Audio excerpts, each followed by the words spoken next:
सामीन, सभी बिरादरान वतन को जिस फंक्शन में है सबको बहुत बहुत मुबारकबाद। और सरफराज भाई की तरफ से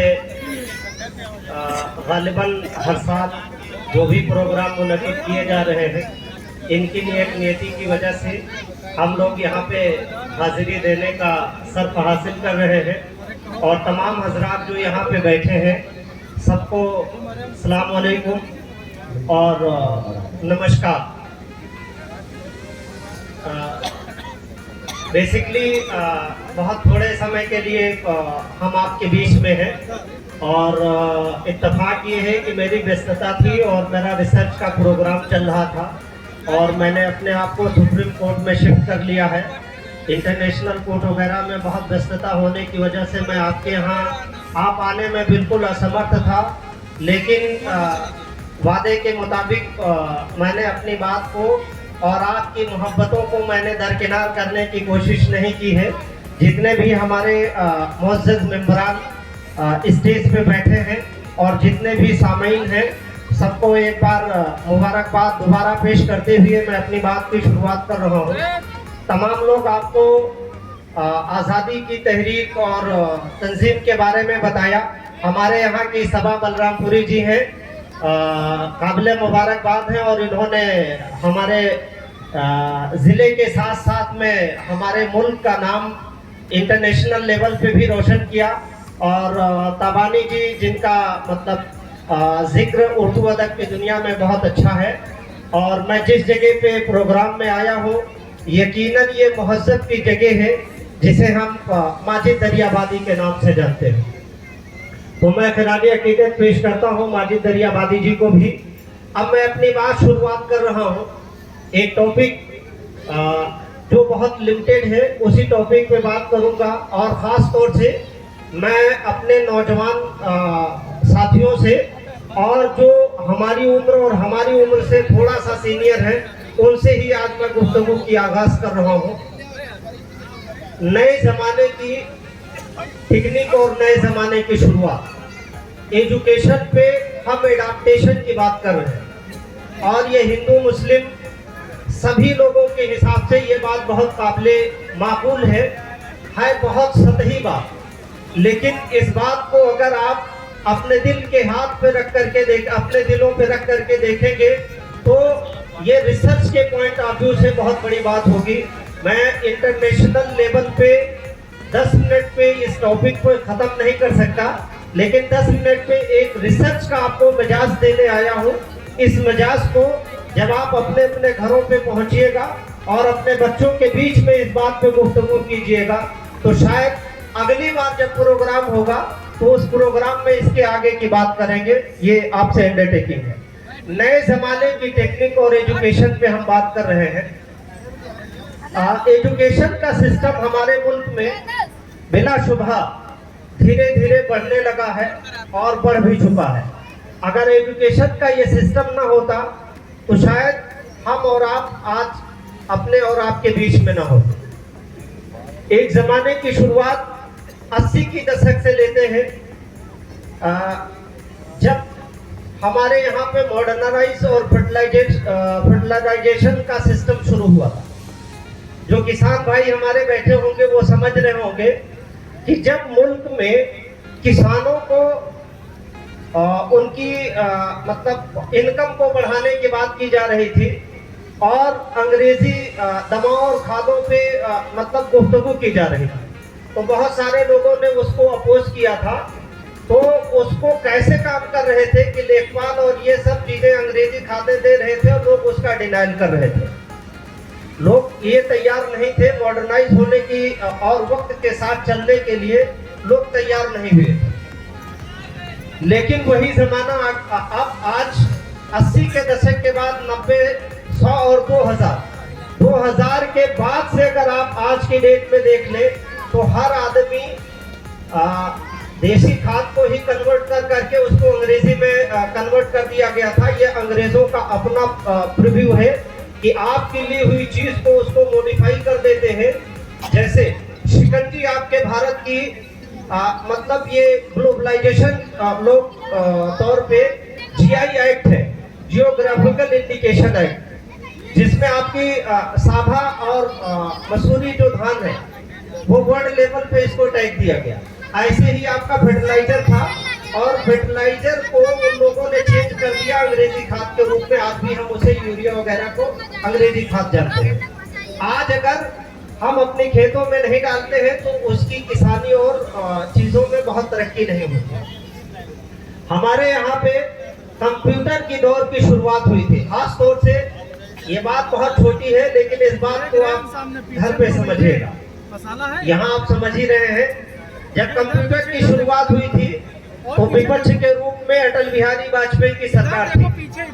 उन्होंने बुलक्काड़ से प्रदर्शन किया था जनता मंच के मैदान पे, और यह अपोज किया था कि कंप्यूटर की वजह से हजारों करोड़ों मजदूर और जो काम करने वाले मध्यम वर्ग के लोग हैं वो बेरोजगार हो जाए। आज ग्लोबलाइजेशन के दौर पे आप देखें कि अगर आप कंप्यूटर की जानकारी नहीं रखते हैं, मोबाइल की टेक्निक की जानकारी नहीं रखते हैं, तो आप इस जमाने में बहुत अच्छे एजुकेशन और एजुकेटेड होने के बावजूद मुझे लगता है कि फेलियर की कैटेगरी में आप अपने को मानते हैं। जैसा कि मैंने अपने उम्र से थोड़ा सा सीनियर लोगों से कभी बात करने की कोशिश की तो उनके बीच में ये बेचैनी है कि वो कहते हैं कि मैं एंड्रॉइड फोन को नहीं समझ पा रहा हूँ, मैं आईसूस फोन को नहीं समझ पा रहा हूँ। लेकिन वक्त का वेरिएशन बहुत चेंज हो गया। किसी जमाने में हम लोग जब बगदाद पढ़ने गए तो ये संसाधन टेक्नोलॉजी नहीं था, जिस संसाधन टेक्नोलॉजी की मैं बात कर रहा हूँ, और पेजर से मैसेज लिखे जाते थे। जिन लोगों को इस चीज की जानकारी नहीं है, गूगल बहुत तेज हो गया है, गूगल पे क्लिक कीजिएगा, जानकारी आगे लीजिएगा उसको डिटेल में। तो पेजर पे मैसेज लिखे जाते थे आधा मिनट का, और लगभग 18 से 19 रुपए का दाम हुआ करता था उसमें। और ग्लोबलाइजेशन का दौर इतना हो गया कि आज हम यहाँ बैठे हुए हैं और सोशल मीडिया के माध्यम से आप America, London, Britain, Japan, China, जहां पे भी है, आप चीजों को ग्लोबलाइज तौर पे आप यूज कर सकते हैं। तो चीजें ग्लोबलाइज हो गई है, टेक्निक बढ़ गई है। हम और आप दरियाबाद की नालियों की लड़ाई लड़ने के लिए तैयार हैं। साथियों, ये बात सरफराज भाई और हमारे तमाम साथियों को हो सकता है अच्छी न लगे, लेकिन आप नालियों की लड़ाई से, मेढ़ की सरहदों की लड़ाई से और अपने दीवार के परछाइयों की लड़ाई से अगर आप आगे नहीं बढ़ेंगे तो दुनिया के हिस्से पे और आपकी आबादी के अनुपात के हिसाब से दुनिया के ग्लोबलाइजेशन के मैप पे आपके साथ इंसाफ नहीं होगा। अभी 4-5 दिनों के पहले हम एक रिसर्च के टॉपिक को पढ़ रहे थे। यूनाइटेड किंगडम की कोर्ट, यूनाइटेड किंगडम की और यूरोपियन संसद में गुजरात के मामले को उठा करके ये कहा गया कि जो डॉक्यूमेंट्री बनी थी गुजरात पे, बीबीसी ने उसको पेश किया और भारत का चेहरा इंटरनेशनल लेवल पे बहुत डिफेम होने के कगार पे था। वहां के पीएम ऋषि सुनक ने माननीय प्रधानमंत्री नरेंद्र मोदी जी को डिफेंड किया, लेकिन हमारे पास आज की डेट में ग्लोबलाइजेशन से कनेक्ट होने के लिए संसाधन की कमी नहीं है। हमको और आपको संसाधन लेने की जरूरत है। अब आप जैसे जैसे जैसे आगे बढ़ेंगे, हम बात कर रहे हैं जिस पृथ्वी में कि आज 26 जनवरी है। 26 जनवरी को बेसिकली हम बहुत कॉन्सेप्ट पे हैं कि हम आजाद हो गए थे, लेकिन आजादी के इस दौर में हम अपने आप को कितना आजाद मान रहे हैं।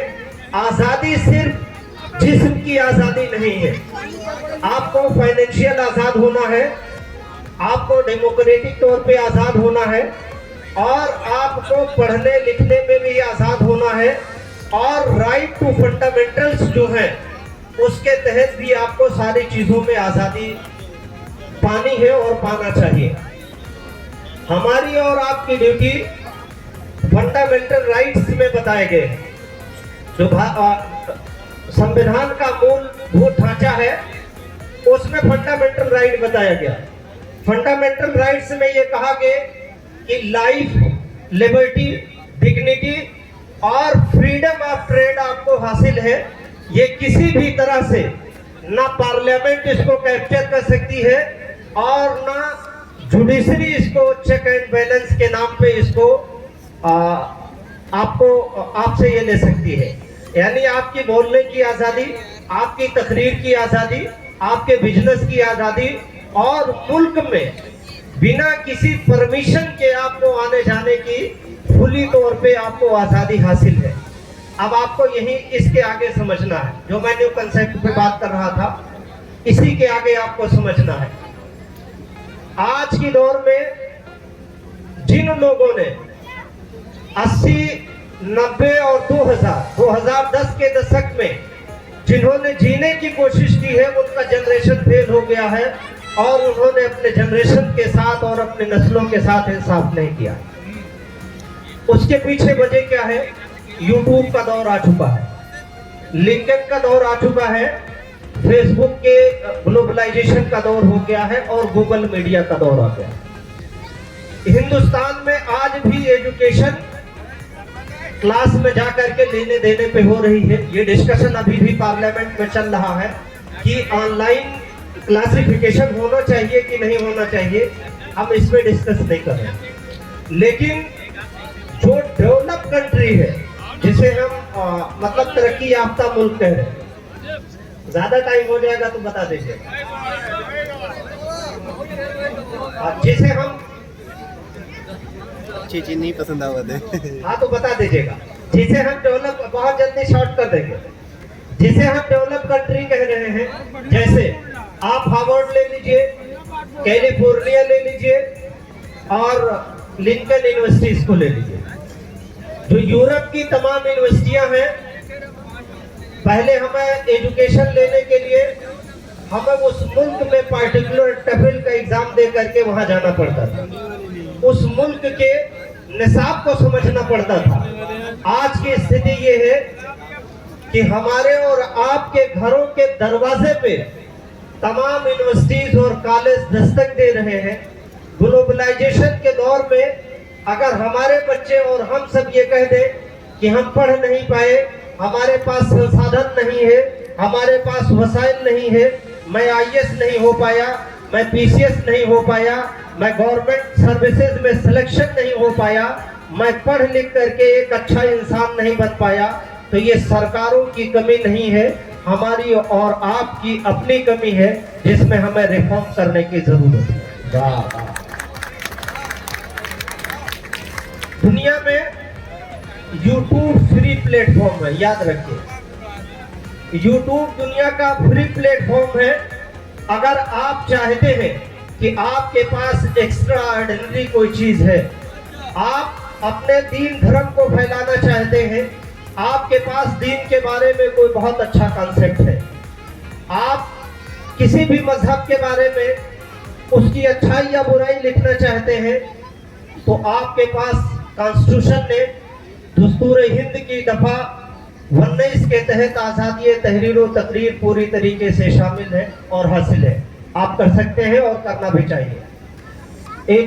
एजुकेशन पे आपके पास बहुत सारे सेटअप मौजूद हैं कि आप ऑनलाइन प्लेटफॉर्म के माध्यम से किसी भी यूनिवर्सिटी में आप कनेक्ट हो सकते हैं और उस पे जिस भी तरह के तालीम को हासिल करना चाहे आप तालीम हासिल कर सकते हैं। ये आपके लिए कोई वेरिएशन नहीं है और आपके लिए कोई भी दिक्कत और दुश्वारी की बात नहीं।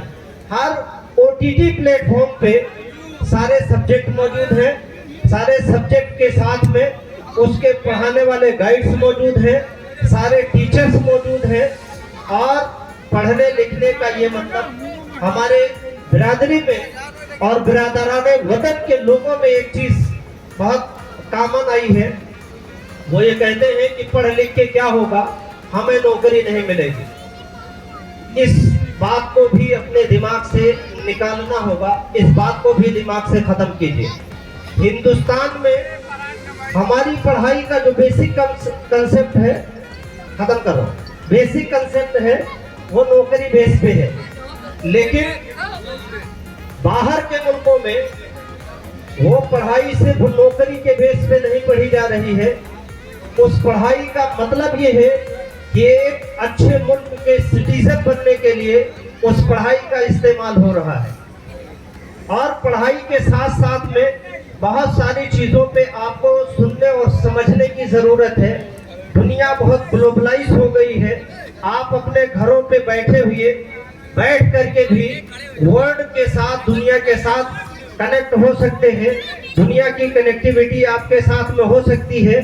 और रही बात इलेक्ट्रॉन की, राजनीति आपका आखिरी चैप्टर है जहां से इंसाफ की कुर्सियां खुलती हैं और इंसाफ के दरवाजे आपके घरों तक आते हैं। अब आपको आखिरी पैटर्न का 1 मिनट हमारे पास है। जिस बात पे मैं ये कह रहा हूं कि इंसाफ आपको एजुकेशन से मिलेगा, एजुकेशन के सिस्टम से मिलेगा। और छोटी छोटी जगहों से अगर आप ईमानदार लोगों को कलेक्ट करते जाएंगे, जो लोग नाली बाउंड्रीज के झगड़े से उठते हैं और आपको एक सही दिशा देने की कोशिश करते हैं, उसकी तरफ बढ़िए। और जो आपको और आपके बच्चों को सही तालीम देने की कोशिश कर रहा हो इलेक्शन में, उसी को ले जाइए अपने जाति, निजी और अपने संसाधन के मफाद के लिए और अपने फायदे के लिए।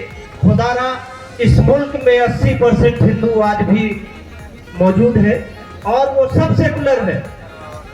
सिर्फ हमारी जो मोहब्बत का पैगाम था, हमारे दीन का जो अमन का पैगाम था, हमारे मदरसों से, हमारे दिलों से, हमारे मस्जिदों से उस पैगाम के बारे में हमने देवबंदी, वहाबी, तबलीगी, राफजी सब में तबलीग और डिमार्केट करने की वजह से जो लोग हमारे दीन और मजहब के करीब थे वो धीरे धीरे हमसे दूर होने लगे हैं। और फिर हमें आज के 20 साल 25 साल पहले हमारे हिंदू भाई ताजियेदारी का इतना एहतराम करते थे कि मैं अपने यहाँ की बात करूं तो 20 दिन 40 दिन तक लोग अपने चारपाइयों पे नहीं रहते थे, अलम इमाम हुसैन का उठाते थे और आपके मस्जिदों के सामने मगरिब के बाद में लाइन लगा करके लोग दुआ और दरूद कराने के लिए जुटे रहते थे। इसका मतलब ये है कि वो आप में फेथ करते थे, लेकिन आपने उनके विश्वास को तोड़ा है। खुदारा आपको इस विश्वास को दोबारा बहाल करना है, एजुकेशन के सिस्टम पे आना है, अपने किरदार को बहाल करना है। वक्त की तंगी है, फिर कभी वक्त मिलेगा तो बात करेंगे। थैंक यू, शुक्रिया, खुदा।